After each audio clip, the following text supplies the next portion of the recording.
good testimony. I'm really encouraged. I can't believe you called the church the same name. But we're going to go to our Bibles today, Matthew chapter 8. It's okay, folks. We'll just read it. All right. Matthew chapter 8. Matthew chapter 8, verses 1 through 3. We've just got 3 verses of scripture we're going to read there. And you would have heard this illustration before, but it's a great illustration. When Leonardo da Vinci was painting his masterpiece, The Last Supper, he sought very hard and long for a model for Jesus Christ. And at last he located a singer in one of the churches in Rome who was lovely and live, had lovely features, a nice young man called Pietro Bandinelli. Years passed on and the painting was still unfinished. That painting is a massive masterpiece. And all the disciples had been portrayed. Obviously Jesus had been portrayed, and he was just looking for one more, Judas Iscariot. Now he wanted to find a man whose face was very, very hardened and distorted by sin. At last he found a beggar on the streets of Rome with a face so villainous he shuddered when he looked at him. He hired a man to sit for him as he painted the face of Judas on his canvas. When he was about to dismiss the man, he said, "I have not yet found out your name." And he says, "I am Pietro Bandinelli. I also sat for your model for Jesus Christ." Life has a way of changing us. Life will make you bitter or better. And in our text, we're going to look at a man that had leprosy. But before we get into it, you have to understand how the Hebrews, how the world viewed and how the Bible viewed such a disease. Because the disease of leprosy is scarcely known here in Western civilization. I don't know if you know anybody with leprosy. I don't. It's just not that popular here. But it's not until you go to some of the poorest places in the world. There's still leprosy in India, is that correct? Yeah. I remember being with the Nod and he said, there's some leprous people here in this area. And I'm like, good heavens. So, but this is one of the worst wicked diseases that is at work in a human life. But you have to understand is that the Hebrew people believed that having leprosy was the mark of committing some awful sin, and leprosy was the outward manifestation of God's judgment upon your life. Remember what he did with Moses' sister, and in the Old Testament there was a number of stories where you could say, you know what, that's really God's just upset with you, and he's judging you, and they got leprosy. And so when a man had leprosy, when a person had leprosy, he was rejected.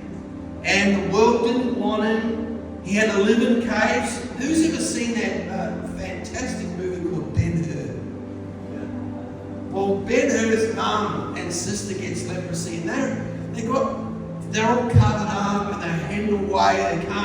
They can't have any contact. They're in a separate community with all the other lepers, and whenever they came to town, they'd have to cry out, "Unclean, unclean," and people would just scatter. And so this brings us to our text, Matthew chapter 8, verses 1, 2, and 3.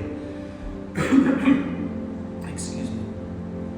When he was come down from the mountain, great multitudes followed him, and behold, there came a leper and worshipped him, saying, "Lord, if thou wilt, thou canst make me clean." Jesus put forth his hand and touched him, saying, "I will, be thou clean." And immediately his leprosy was cleansed. Here in our text, the Bible is very clear. The leper has come down from the mountains, has come from a remote place, an obscure place. He's been living in caves of isolation with the other lepers, probably a leper colony. And for someone to approach a leper, to someone to even look at him for any length of time, to bend over or to reach out and even touch a leper, required a person of supernatural courage. For someone to step across this barrier in society and touch a leper and help a leper or minister to a leper or even examine a leper was braver than going to war. Society would consider a person touching a leprous person as insane, you're reckless, you're foolish, but yet Jesus Christ did not hesitate for a moment to get involved with this man's life. And this is critical understanding to this story, that Jesus got in the ring immediately to help this man. Firstly, let us consider the cry for healing. Verse 2, and behold, there came a leper and worshipped him, saying, Lord, if thou wilt, thou canst make me clean. The statement is a confession of faith rather than a prayer or a request. His words express a faith and a confidence of the person Jesus Christ. And we know for a fact that this man has heard about Jesus. We know for a fact that he's only heard about him, but he's never been in his presence. He's never been around Jesus. But he's heard that he can cast out devils. He's heard that he's been causing the blind to see, and he's heard that the deaf can hear, and he's heard only about Jesus Christ's power. You see, a man will chase power before he chases tenderness.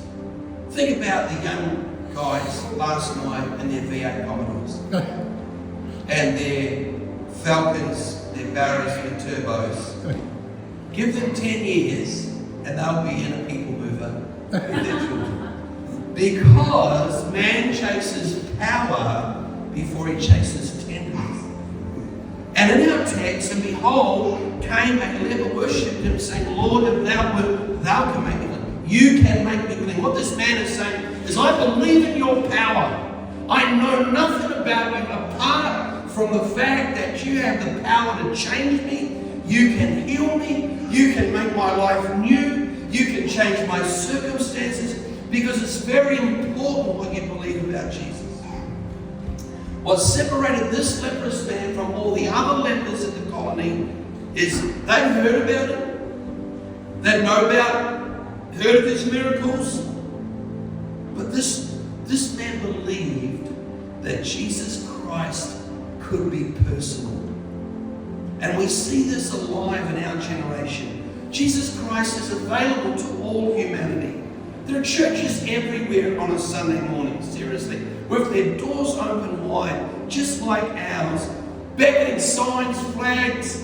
Mate, next we could have a clown out there on a unicycle with a red nose going whoop, whoop, whoop, whoop. You know, I mean, what have we got to do? But people know that church is here. But you know what? Just like the day in which this story is said, people haven't changed much. People would prefer to stay in their sinful state and go, you know what, that's not for me. That's not for me. That's for those people, but that's not for me. And you and I today, we have to ask ourselves, are we really happy with where we're at? Have you gone as far as you want to go? Do you still believe that Jesus has the power to change your life? Do you still believe that? Do you believe that? Because the thing we must not forget is Jesus Christ can change you. He has the power to change your life, the power to change your character, the power to heal sickness. He can heal a broken heart. He can set you free from addictions. Because Jesus, if you notice, did not just heal the little things. He heals and cures the monumental things in life. He healed this leper. It doesn't get any bigger than that. Jesus caused the blind to see, the deaf to heal. He cast out thousands of demons out of the demoniac of the Gadarenes. He raised the dead. He forgave people of their sins. And our society lives and tell them, let me tell you that it can only deal with the symptoms here. You're depressed, take one of these. Oh, your child's a bit crazy, give him one of these. They only deal with the symptoms. They only give you a tablet, a pill, a band-aid. There's no real help. There's no real lasting help. And here is Jesus Christ. He's not scared of your problems. He's not scared of what's going on at your home, in your heart, in your mind, in your family, in your life. He's not scared. He wants to get involved. Jesus Christ puts out his hand. He says, I am willing. The worst disease you could ever have. Jesus says, I'm willing. Be cleansed.